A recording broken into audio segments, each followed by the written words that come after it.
다음은 어제 모든 국민을 놀라게 한 신재민 전 기재부 사무관 폭로 둘러싼 논란 짚어보겠습니다. 신재민 씨의 부모는 사과문을 발표했고 또 학우들은 호소문을 냈는데요. 김동연 전 부총리도 입장을 밝혔습니다. 판례를 보면서 설명을 좀 드리겠습니다. 소모적인 논쟁을 멈춰달라는 호소문을 학우들이 냈는데요. 과연 신재민 씨 폭로가 남긴 것은 무엇인지 한번 되돌아보겠습니다.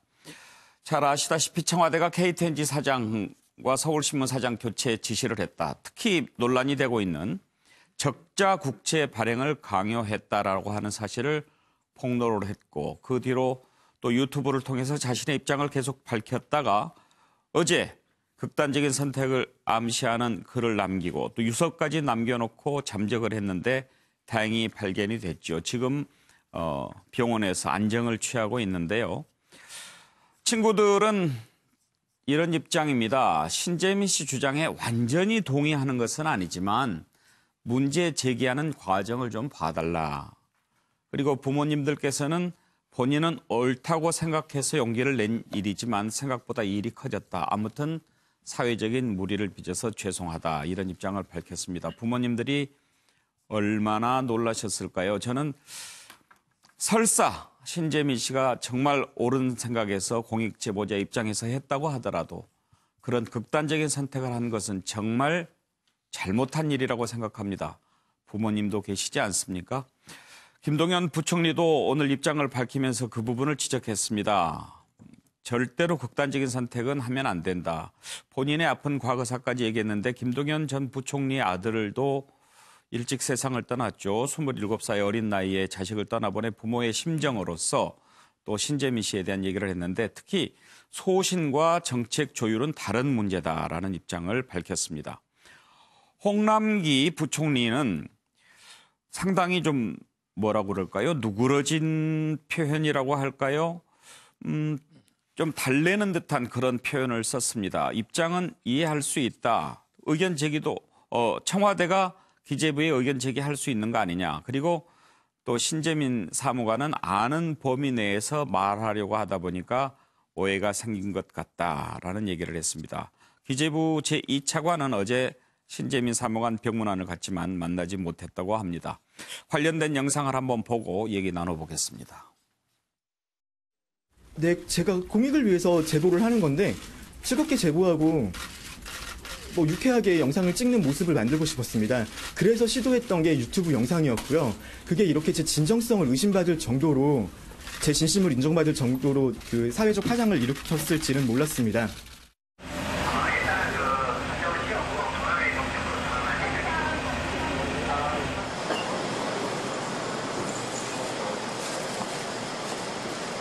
있는 상황이랍니다. 그래서 확인했는데 그리고 지금 환자가 지금 안정을 취하고 있는 상태니까 면회가 안 된다. 그리고 가족들도 제가 좀 데리고 가려고 하니까 가족들도 지금 경황이 너무 없다. 만날 수가 없다. 이런 메시지. 예, 기재부를 대표했어요. 내일도 일단 한번 상황을 봐야 될 것 같아요. 예, 수고하셨습니다.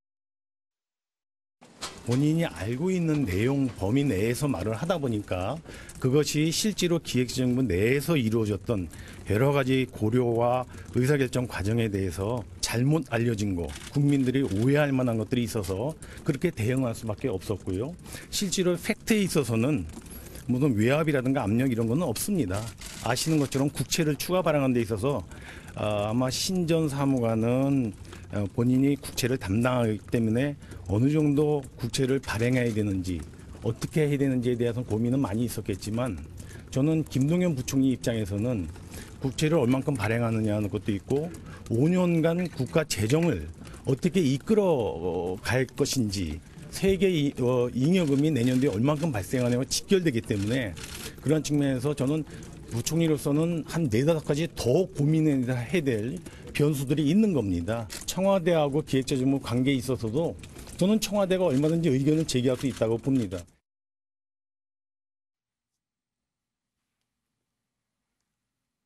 네, 김동연 기재부 장관이 밝힌 내용입니다. 소신과 정책 조율은 다른 문제다. 그리고 외압에 굴한 적은 결탄코 없다라는 내용을 SNS에 올렸습니다. 차지원 교수님 어제 정말 많이 놀랐죠, 우리? 예. 저는 뭐 개인적으로 사실 그 처음 그러니까 실종됐다는 뉴스를 듣고 야, 이거 잘못하면 큰 국가적 비극으로 비할 수 있겠다는 생각을 했습니다. 이거와 둘러싸고 상당히 진상이 지금 애매모호한 상태에서 이 당사자의 그 비극적인 그런 좀 결말이 났을 경우에 상당한 또 혼선과 대립과 갈등 이런 부분들이 상당히 격정됐고 무엇보다도 고귀한 생명이 또 상당히 또 위험한 상황이었기 때문에 그 때문에 상당히 놀랐는데 저는 먼저 이 말씀을 먼저 드리고 싶습니다. 저는 신재민 전 사무관의 이러한 주장 자체의 그런 동기 순수성에 대해서는 상당히 저는 의심을 하지 않습니다. 상당히 나름대로는 본인의 양심을 갖고 한 이야기라고 봅니다. 본인이 이 국채를 발행하는 그 부처의 그 담당 사무관이었잖아요. 그렇기 때문에 본인 입장에서는 아마 재정 건전성의 문제, 그리고 또 상당히 초과 세수가 발생한 상황에서 이 지금 이제 적자 국채를 더 발행한다는 부분에 대해서 이해가 안 됐던 부분, 이런 부분들이 이 그 밑에서의 실무적 의견이 상청으로 전달되지 않고 상당히 억압적으로 지금 이제 그 무시되는 그러한 상황을 보면서 나름대로는 본인 스스로는 상당히 그때 일종의 뭐랄까요, 좀 이 상당한 부담을 느꼈다는 것이죠. 바로 그 때문에 공직을 간뒀다고 그러는데 그런 측면에서 본다고 한다면 신재민 전 사무관의 이야기는 기다마 들을 필요는 있습니다만, 그러나 어제 김동연 전 부총리가 이야기한 것처럼 이 지금 경제를 실질적으로 이끌어가는 경제사령탑의 입장에서는 또 다른 측면을 고려할 수밖에 없다는 것이죠. 이제 정책 조율이라는 부분은 단순하게 지금 적자 국채를 발행하느냐 안 하느냐 그 부분을 떠나서 향후 내년의 경제 정책을 어떻게 운영할 것인가, 그 부분에 있어서는 그것이 경제 정책이라든지 재정 상황, 세계 잉여금, 또 향후 또 추경 예산 편성 문제, 이런 모든 것들을 고려했을 때는 지금 이 국가에서만 보는 그 시각으로만 판단할 수 없었다는 문제고, 제가 지금 써놓은 것 중에 1번이 우리가 대통령을 뽑는 이유가 뭐냐는 것인데요. 저는 아마 김동연 부총리는 아마 그 말은 하진 않았지만 사실은 문재인 정부가 출범해서 소득주도 성장을 이야기했잖아요. 소득주도 성장 중에서 중요한 정책 수단이 예를 들면 최저임금 문제라든지 최저임금 인상 문제라든지 비정규직의 정규화 문제라든지 이런 부분에 상당히 정부의 재정이 많이 투입될 수밖에 없다는 거죠. 이러한 상황에서 국민들이 문재인 후보를 대통령을 뽑은 이유가 그렇다고 하면 확장적 재정 운영을 하라는 의미가 있기 때문에 본인 입장에서는 정무적 판단을 할 수밖에 없었다는, 그러니까 그것은 국민의 선택을 따라갔다는 그런 의미가 있는 것이고요. 그리고 또 하나는 이 지금 재정 건전성만이 정답인 것처럼 이야기하는 태도도 잘못됐다는 것이죠. 그러니까 지금 정부가 일단 세수 초과가 됐을 경우에 돈이 남았다 해서 무조건 있는 빚을 다 갚는다는 것이 최선의 방책은 아닐 수 있다는 것이죠. 지금 좀 더 호주머니를 넉넉하게 갖고 있으면서 내년에 돌발할 수 있는 여러 가지 상황에 대해서 개비할 수 있는 부분은 충분히 이 논의의 대상되고, 그런 부분들에 있어서는 뭐 경제사령탑, 그러니까 또 국정을 이끌어가는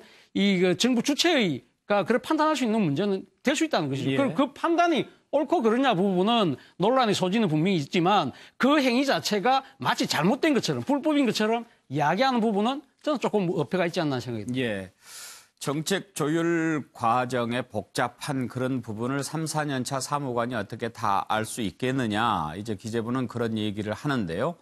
또 반면에 야당에서는 언제는 공익 제보자를 보호한다고 하고 또 이번에는 또 아니라고 하느냐, 그리고 3, 4년 차 사무관이라고 해서 과연 모르느냐. 그동안의 역사를 뒤바꾼 공익 제보자들은 이병도 있었고 또 아주 낮은 사람들도 있었지 않느냐, 이렇게 야당이 강조하기도 합니다. 한번 들어볼까요?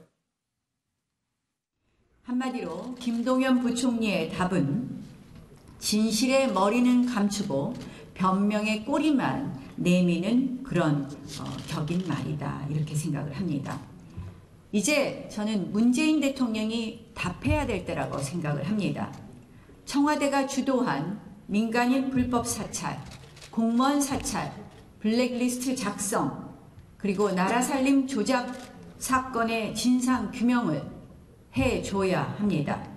또한 그 책임자를 처벌하기 위해서 대통령께서 적극 나서야 한다고 이야기합니다.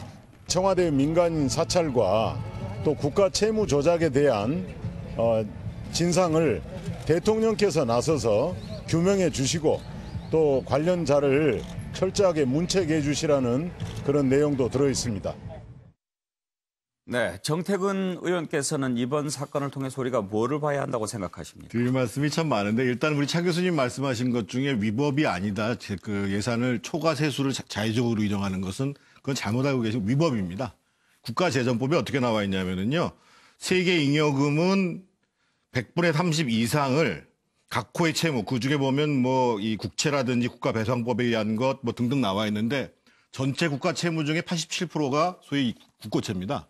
그래서 30%를 상환하여야 한다 이렇게 돼 있습니다. 규정에. 예. 그래서 그것을 이행하지 않는 것은 위법이고 그래서 국고국에서는 법을 위반하지 않기 위해 가지고 한 것입니다. 제가 이제 여기 판넬에 쓴 걸 보면 김동연의 용기는 어디로 가냐. 이 양반 오늘 아주 굉장히 김동연답지 않은 얘기를 했어요. 예. 뭐라고 얘기했냐면 신재민이 최근 제기한 이슈들은 국채만이 아니라 중장기 국가 채무, 거시 경제 등등 종합적인 것을 고려해야 된다 이렇게 얘기를 해요. 예. 그런데 그것을 재정을 유연하게 움직여도 법에 근거해야 됩니다. 법에는 어떻게 나와 있냐면 9월 1일 날 예산안을 제출하도록 돼 있습니다.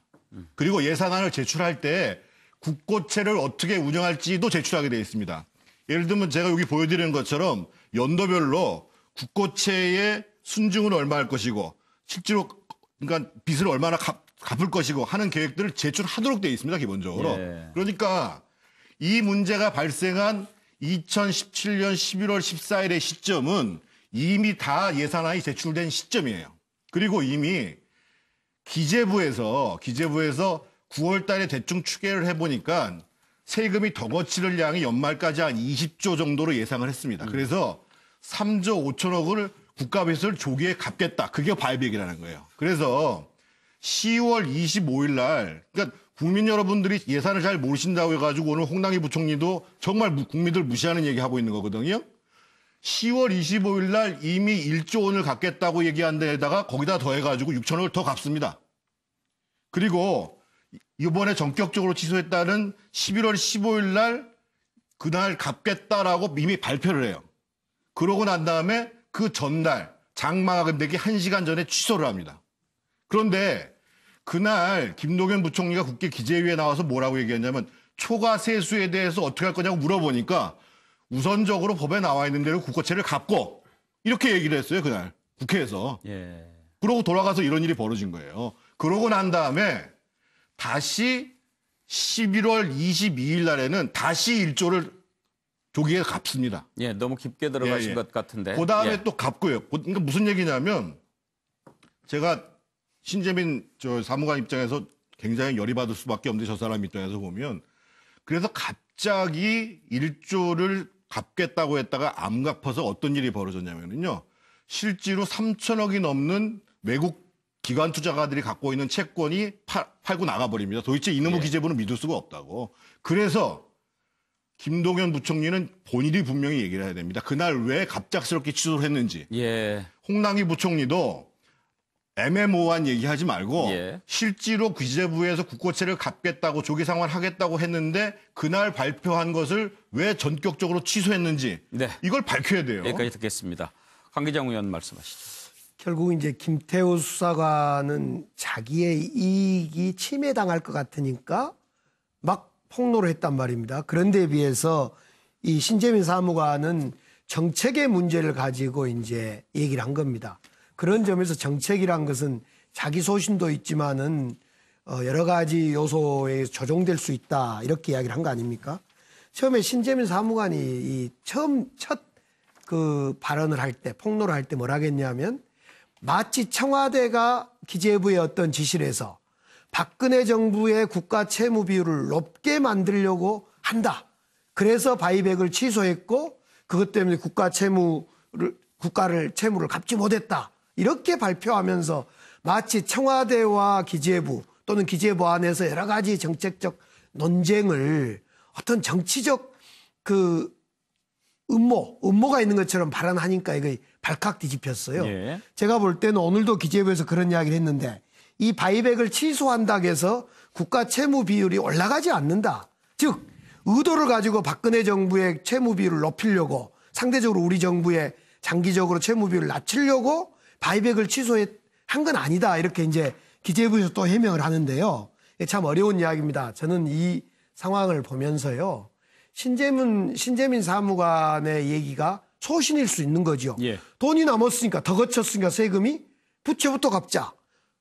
이런 소신일 수 있는데 그건 여러 가지 정태근 의원님은 국가재정법 이야기를 했습니다마는 저는 아직 그걸 보진 않았는데 그 결국은 여러 가지 요소에 의해서 판단된 조율된 정책이다. 이렇게 김동연 부총리가 했기 때문에 자유한국당에서 김동연 부총리 좋아하잖아요. 신뢰한다고 맨날 그랬어요. 한때 영입한다 그랬어요. 그러니까 이 문제는 이 정도 하시고 필요하다면 국정감사를 통해서 해도 될 정도 사안이다. 저는 이렇게 봅니다. 네.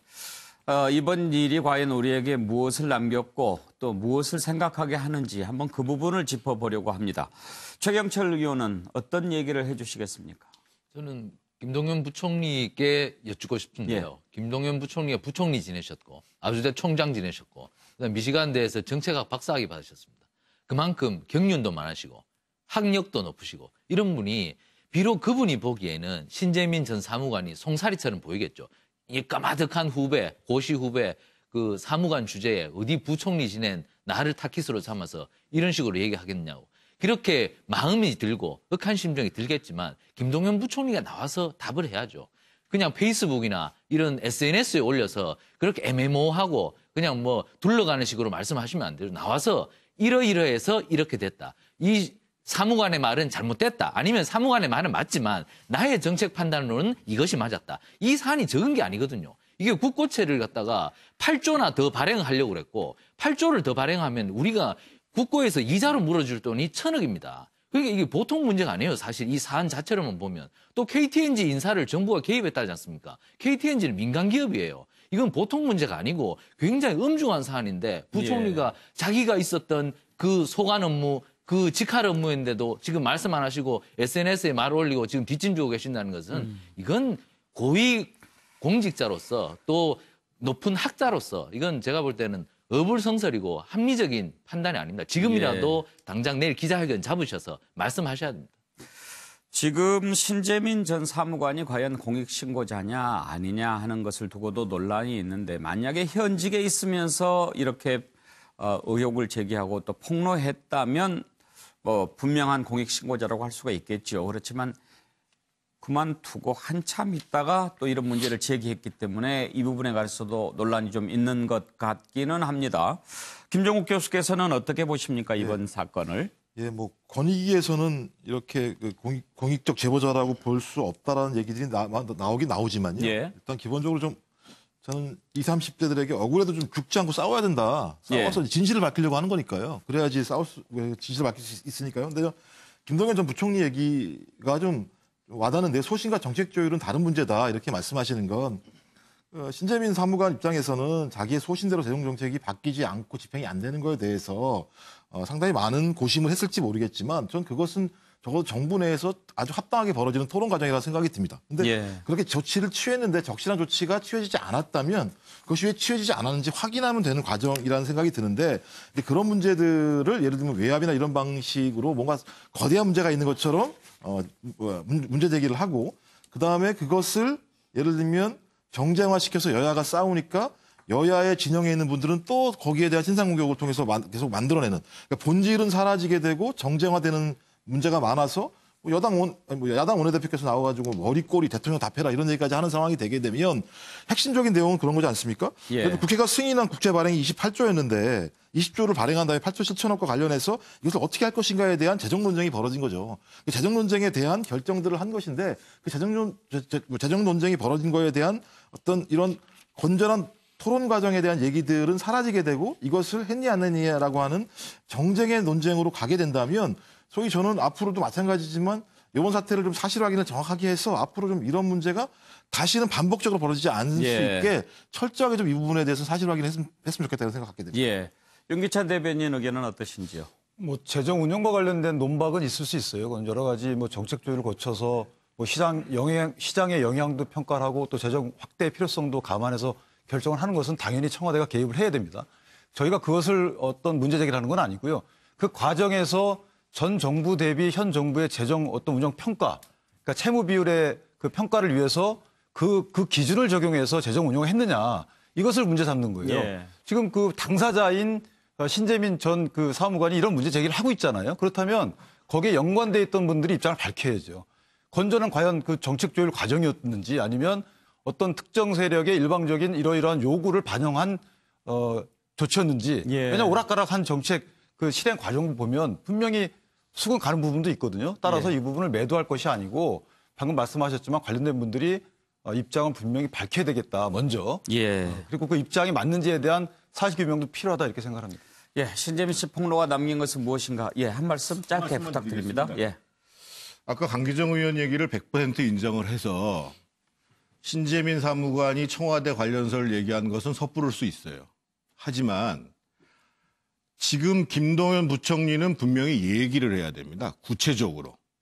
김동연 부총리가 퇴임을 하면서 일관되게 얘기했던 것은 용기였습니다. 그런데 제가 기재부 차관급을 했던 사람들한테 실제로 물어봤어요. 이렇게 예산과 관련해가지고 청와대에서 압력을 넣을 수 있겠느냐 했더니만 압력을 넣을 수 있는데 지금 청와대에서 그런 예산 구조를 알 만한 실력 있는 사람이 없다. 그래서 결국 키는 김동연 부총리가 갖고 있다는 거예요. 예. 그래서 아까 제가 말씀드렸던 것처럼 이것을 막연하게 소신과 정책 조율을 다르다고 얘기하는 것이 아니라 구체적인 정책적 행위가 일어났을 때 왜 했는지 그거를 본인이 얘기하면 된다는 거예요. 알겠습니다. 자, 신재민 사무관 건과 관련해서 한 가지 더 생각해 볼 부분이 하나 있습니다. 민주당 손혜원 의원이 올렸던 비방 글 두고 지금 여러 가지 논란이 일고 있는데요. 의인인 척 위장하는데 참 가증스럽기 짝이 없다. 이런 아주 그 비방하는 글을 올렸다가 어제 신재민 전 사무관이 유서를 남기고 잠적하자 곧바로 비방 글을 삭제했습니다. 그 이유를 물어봤더니 그런 거를 보니까 본인 행동에 책임질 강단이 없는 사람으로 보이더라. 그래서 거론할 필요가 없다고 해서 삭제했다. 이런 입장을 밝혔습니다. 그렇지만 손혜원 의원의 글을 두고 많은 반박성 글도 올라오고요. 요즘에는 그 미운 국회의원들한테 보내는 후원금이 있습니다. 18원 후원금. 이게 지금 쇄도하고 있다고 하는데 이 부분 어떻게 생각하시는지 한 두 분만 말씀을 들어보겠습니다. 차재원 교수께서는 이런 심리 어떻게 보십니까? 뭐 손혜원 의원 입장에서는 아마 사실 그 지금 김태호 전 수사관의 폭로 때문에 상당히 이 정부 여당이 힘든 상황에서 또 신재민 전 사무관이 상당히 그 지금 사실과 다른 이야기를 한다고 판단했던 것 같아요. 그렇기 때문에 본인 입장에서는 상당히 그 지금 신재민 전 사무관의 그러니까 동기의 순수성을 의심을 할 수는 있다고는 봅니다. 있다고 보지만 그러나 애당초 처음 올렸을 때의 글 자체에 보면 뭐 머리가 나쁜 사람이라는 등 상당히 감정적인 표현들이 상당히 있잖아요. 예. 그런 부분들은 저는 정말 부적절한 표현이 아니었나 하는 생각입니다. 예. 뭐 사실 뭐 가증스럽기 짝이 없다는 식의 표현 이런 부분들에 대해서 사실 어떻게 보면 신재민 전 사무관이 어제 사실 실종되고 했던 여러 가지 이유 중에 하나도 아마 여당 의원들의 그 일종의 인신 공격에 따른 그런 부담감도 상당히 저는 작용했으리라고 봅니다. 바로 그 때문에 예. 아마 손혜원 의원도 그 자신의 글을 내렸던 것인데요. 네. 그러다가 오늘 다시 또 그 글을 다시 그 내린 이유에 대해서 이야기를 또 했어요. 이 상당히 그걸 갖다가 지금 감당할 능력이 안 되는 것처럼 뭐 그런 식으로 이야기한 부분에 대해서는 저는 또 어떻게 보면 이 지금 신재민 전 사무관에 대해서 일종의 인격 살인을 한 번 더 한 것이 아닐까 예. 그런 생각을 본다고 한다면 저는 뭐 이 지금 여당 의원들이 지금 신재민 전 사무관에 대한 그 주장의 적절성, 부적절성을 공격할 수는 있지만 그러나 이걸 갖다가 인격적인 모독으로 몰아가는 부분에 대해서는 저는 상당히 잘못됐다. 예. 손혜원 의원의 그 한마디의 정치적 액션은 한마디로 매를 본다는 행위였다는 생각이 듭니다. 오늘 정태근 의원께서 하실 말씀이 많은 모양인데. 저게 손혜원 의원 개인의 발언이라고만 생각하지가 않는 것이요. 저는 강기정 의원 같은 분은 안 그러겠지만 민주당의 상당수 의원이 저런 식의 사고를 하고 있다고 보여지거든요. 그러니까 민주당 수석 대변인이라는 사람이 홍익표 대변인이 뭐라고 얘기했냐면 꼴뚜기가 뛰니 망둥이도 뛰는 것일까. 네. 꼴뚜기 망둥이에다가 지금 이 신재민 사무관 얘기를 비교하고 있어요. 그런데 아까 제가 말씀드렸던 것처럼 국가 재정을 엄격히 해야 된다라고 하는 법을 만드신 분이 누구냐면은요. 노무현 대통령입니다. 민주당 정부 때 만들어진 게 국가재정법입니다. 함부로 마음대로 쓰지 말라고. 본인들부터 좀 제대로 공부를 하고 과연 기재부가 왜 그런 잘못을 저질렀는지. 얼마 전에는 이런 일도 있었어요. 내년 예산안을 통과시키는데 세금을 갖다가 4조 원이나 들겁게 안을 가지고 온 거예요. 그래가지고 국회가 파행됐어요. 또 길어집니다. 여기까지만. 한 가지만 더 말씀드릴게요. 아니 KTNG에 대한 개입 2급 비밀 문건이 공영 컴퓨터에 계속 떠 있었다는 거 아니에요. 예. 그럼 우리 기재부가 뭘 잘못하고 있는지를 여당부터 파헤쳐야죠. 이번 사건 남긴 것도 한번 저희가 짚어볼 기회가 있겠죠. 예.